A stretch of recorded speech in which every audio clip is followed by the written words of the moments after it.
Hey guys, Vinnie Mirchandani here. Real pleasure to have Aneel Bhusri, CEO of Workday. And before that, you know, long-time career at PeopleSoft and other software companies and investments and so on. Aneel, I envy your pizzeria. How'd you manage to get out and get them to open up? It's the beauty of these backgrounds you can do on Zoom. Giorgio's Pizzeria is my favorite pizza place in San Francisco, and I sure hope they get through this okay. But it's a great New York style pizza. I'm a New Jersey, New Yorker living in the Bay Area, and this is the closest it comes. Well, maybe I'll ask for a gift card. Okay, Do my part to keep them up. deal. So Aneel, I'm on the advisory board of my business school. And we had a meeting last week, and I forgot to ask the dean. You never taught us. You taught us a lot of things, but you never taught us how to survive a crisis like this. Anil, where do you find the inspiration? You talk to your customers, you talk to your peers all the time. Where does the leadership inspiration come from? Well, so much of what I've learned over the years has been working with my longtime friend, Dave Duffield. And what I learned from him and what is natural for me is you start with first principles, and first principles are our core values. And number one on our core values is employees. Everything for us flows from taking care of our employees. And if we do that right, they will make sure our services run. They will make sure our customers are happy. They'll make sure innovation continues. But it all starts with coming back to our core values. And I think it simplifies our decision making when you apply tough decisions against your value system. Anil, talking about employees, you've been pretty generous to your employees, right? Don't be modest, share the word. Also touch on, I think you're doing something, one of the best things a software company can do is make sure you're there for your customers, right? So to me, your line of credit was another way of showing customers I'm going to be around, right? So talk about both of them a little. Sure. With respect to employees, we were one of the early companies to go to the work from home. And it was very simple.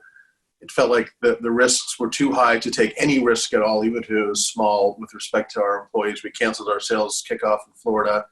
We very quickly implemented work from home.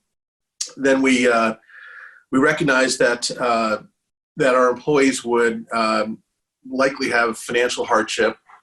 Not because of them, but maybe it's their significant other, or maybe it's an extended family member. And so we gave every employee who was not a senior executive a 2-week bonus, 2 week of pay early on, so they could get ahead of those issues rather than get into a tough place and then struggle. We set up an employee relief fund for those where the bonus is not enough, and we've taken action to provide headspace to all of our employees, which is a good application for mental health. We've extended sick leave for anyone who's been impacted by COVID-19.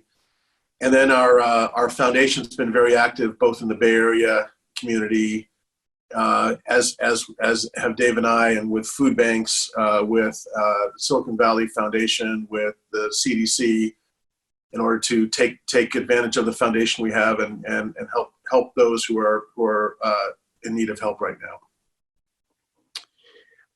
That's, as a HR focused company, you need to be applauded for doing that. But I guess it just comes naturally, right? Because you've been so employee centric all your life. Again, I learned at the touchstone and of Dave Duffield, who is probably the nicest guy to ever work in the tech industry, right? So he's just amazing, and you've known him for a long time as well, Vinnie. And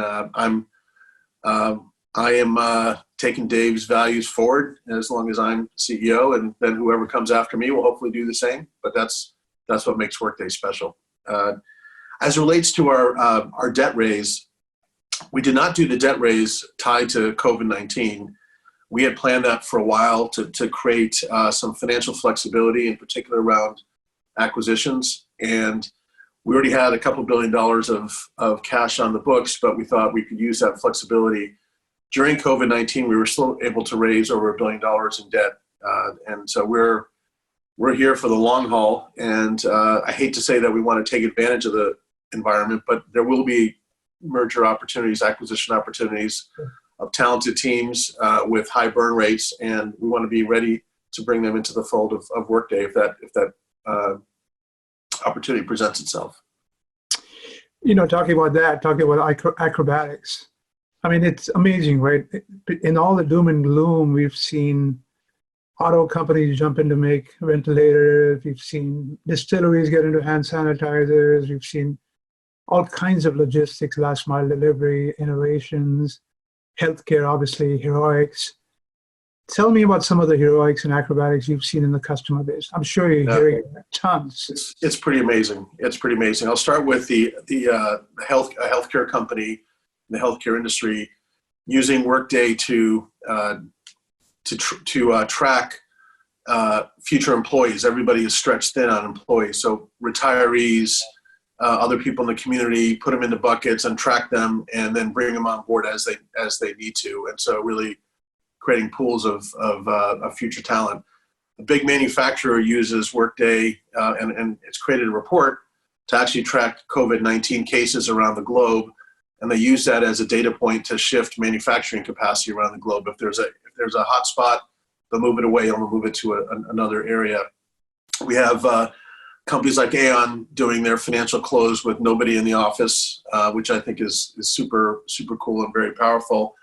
And then retailers and other large companies with big workforces, well, they're onboarding people. They're using Workday to onboard people, pay them, give them raises, and then actually roll out training like how to use a mask, roll out that training on Workday. And so we're seeing people really push the system into areas that are frankly really, really cool. And hopefully we're doing our best to support our customers. For one of our customers, we ran a 1 million person payroll. It's the biggest payroll we've ever run, because they happen to be one of the retailers that's actually having to take on more volume and more people to get through this crisis.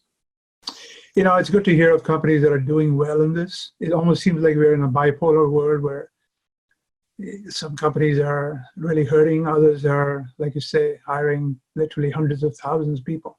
How are your systems coping? It's the beauty of the cloud. The cloud was built for scalability and for elasticity.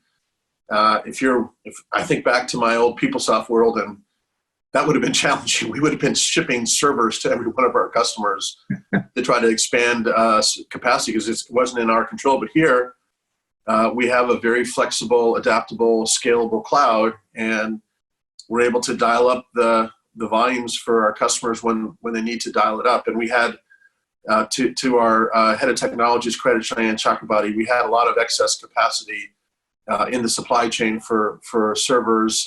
We have the partnership with Amazon AWS. We've been able to work through it and scale it the way the cloud is supposed to work. I think this is a shining example of why the cloud architecture is so much better than the single tenant on-premise architecture. Aneel, I've heard from a number of CIOs that their work from home transition was much easier if they had significant number of cloud applications. They didn't have to worry about VPN tunneling in and all the other hassles with on-premise. So that's another cloud advantage, I guess, in this phase. Have you heard that from your customers? Yeah, absolutely. So I'd say there are three things. Number one, they don't have to worry about scalability, and they don't have to, and tied to that, they don't need staff on site to monitor the systems and add server capacity. So just at the bare technical level, they don't have to worry about that. Number two, our systems were built with mobile in mind. And so to your point on VPN, well, our systems are all enabled to work on iOS and Android devices natively. And so as you go to a work from home mentality, being able to have people work on their mobile devices without missing a beat is super powerful.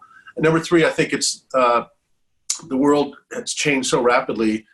The ability to do reporting and analytics in a real-time way to understand what's actually happening with your business, another flexible piece. So the cloud was the underlying architecture, but it's also these systems like ours, like Salesforce's, they're just more modern in terms of other capabilities as well. It's going to open up a lot of new opportunities, right? I mean, if you look at healthcare and you look at all the mums and the Epics and the Cerners. I mean, they're like older than Stone Age, right? Yeah. So it's going to open up a whole bunch of new opportunities too. Aneel, everybody's talking about reopening their communities, right? And it's all careful because of people, employees. What are you hearing about reopening? Are you helping any customers think through that? Talk a little bit about that. Well, we have a group of CEOs, part of an advocacy group called the Business Council, and I've been part of that for the last few years. And we get together on a weekly basis, and we just trade notes on how people are approaching it. Some are CEOs of big healthcare companies, and they have a particularly great insight as to how this disease can be put at least in a box, if not completely squashed. But how do we control it? Others are manufacturers who can't really work from home, and so it's been really interesting to see the mosaic of how people approach going back to work depending on what industry they're in. Obviously, you're in healthcare; you don't have a choice. You were on the front lines, and I should have said that up front. Just very grateful to all the healthcare workers and retail workers and first responders who are really taking it on the chin for all of us. In terms of getting back to work, I think the most important part is for us. We're going to take that employee first mentality. It's going to be their choice. We do have a lot of employees that want to come back to work, though. And then it's dependent on testing. Everybody will have to be tested to get back in the office, and then temperature checks on a pretty regular basis. And the question right now we're trying to think through is how often do people get tested, right? And it only works with testing that is the tests that are hopefully going to get rolled out where you get the results in 45 minutes to an hour. If you get the results in 48 hours, you might get the disease the following day and think you've got a clean bill of health. So that's not a useful test in going back to work. So it really has to be immediate. The ongoing testing, social distancing, and then it's really managing. We're probably looking at how we design our workspaces differently. Definitely the six feet. But we're going to be very careful with any of the categories of employees that might be at higher risk. And we'll be very careful about bringing them back in. But we have the Gen Zers and the millennials who are just dying to get back in the office. And I worry that many of them are actually finding ways to hang out together anyways. And at least in a work setting, we can control it. Idle time is not great, as we all know. But if it's in a work setting and we can control it, I actually think in some ways it's safer than, as an example, the pictures you see of people on the beaches not practicing social distancing. That's a counterintuitive point you just made, which is if you can keep them active and you can manage them, you may be able to do a better job than letting them out in the wild. Yeah. Well, and also we've already upgraded dramatically our sanitization capabilities. So, the office is going to be spotless, cleaned on a regular basis. I don't think we'd go back to full work days at the start. We want to make sure there's enough time for all the deep cleaning that would need to happen. But people will have to practice social distancing. The environment will be set up that way. It won't be the same as going back to work as it was 3 or 4 months ago, but people will have an office, they'll have a workspace, they'll have some quiet, which I think for some folks is challenging at home. So Aneel, let's talk about all these acrobatics, drive-through, last mile delivery, pop-up hospitals, and so on. Are they turning into feature requests from your customers, or is it still too early? There are certain things like tracking COVID cases around the globe that's turned into a report, and that report is now being shared across many of our customers. And we look at the one, say, if that report or that feature gets used by multiple customers, we ought to build it into the core product. And so we're following that very closely right now. It's still a little early, but we're definitely seeing patterns. Another pattern is that the CHRO is basically front and center with all of these healthcare crises. Right? They're usually leading the benefits plans. They tend to be the face to employees for all employee programs. And so I do think that the CHRO world is going to need more tools going forward around healthcare. maybe not patient and clinical systems, but the well-being of your employees. We need better tools to track that, and I think it's a great opportunity for Workday. I've heard three perspectives. One is, in the last decade, everyone said every company is a technology company, right?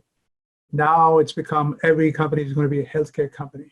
Everybody's either looking at opportunities to enter that market or spruce up their own healthcare. The other thing I've heard is your perspective, which is the HRO, CHRO will become almost a chief medical officer also. And then I've heard a third perspective, which is no, it's going to be a real doctor who will become a C-level executive. But all of those should play to your strengths, right? I mean, if it's all about human beings and employee centric functionality.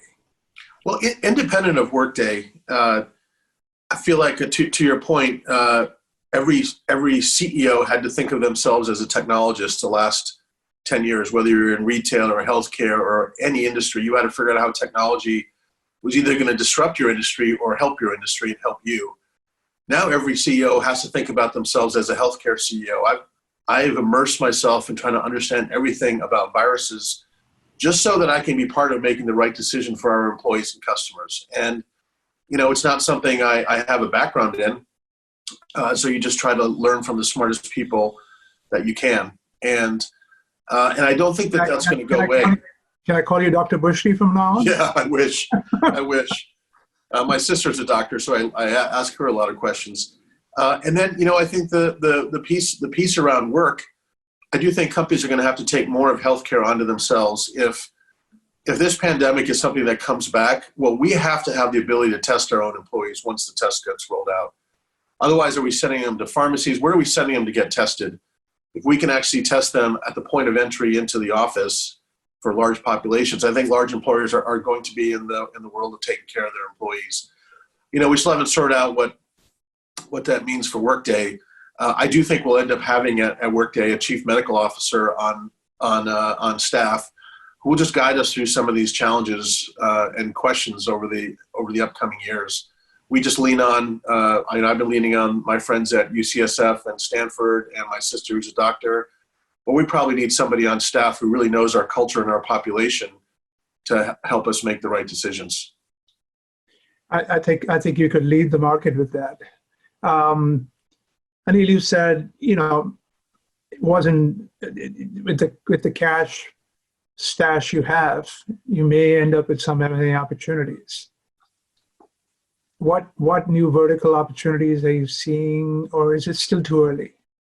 It's still too early. I hope these industries that have been really pummeled, I hope they actually bounce back, hope faster than people think that they're going to bounce back, whether it's hospitality, restaurants. We have many customers in those industries. I hope those bounce back.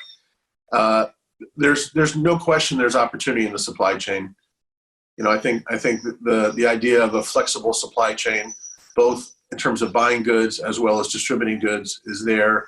Scout has shown us the value of having centralized sourcing where you can turn on and off your vendors really quickly in a time like this, or find a second source or a third source.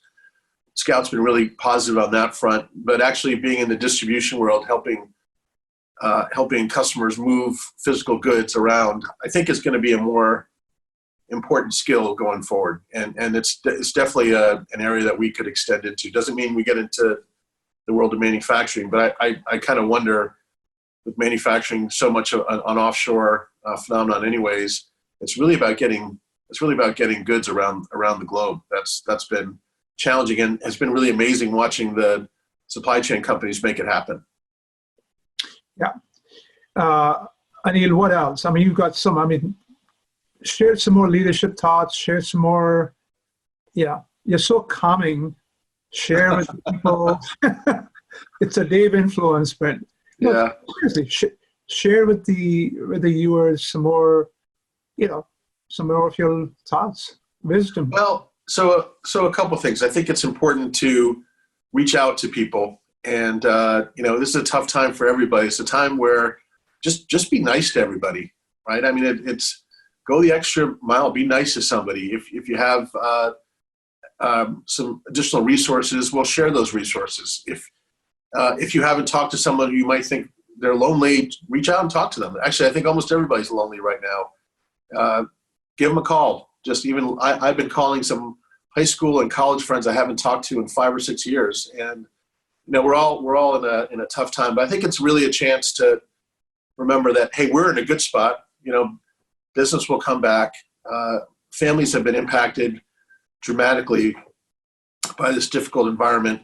Be empathetic and look out to see how you can help. And and it also doesn't mean that we can't have a smile.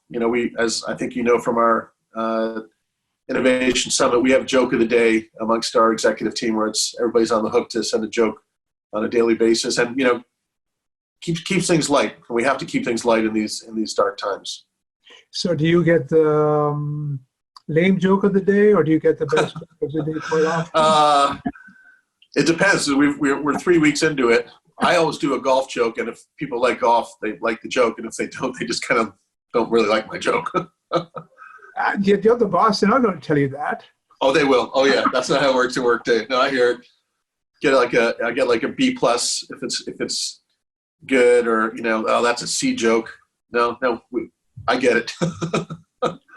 I'll send you some doctor jokes from Dr. Bhusri. Okay, good. Well, Aneel, this has been fantastic. Any final thoughts? I hope you're well, Vinnie. I hope your family's well, and look forward to having a glass of wine with you in person when next time we can do that. We're going to go to Giorgio's Pizzeria next time I'm in town. How about that? That's awesome. Thank you so much. Thank you, Vinnie.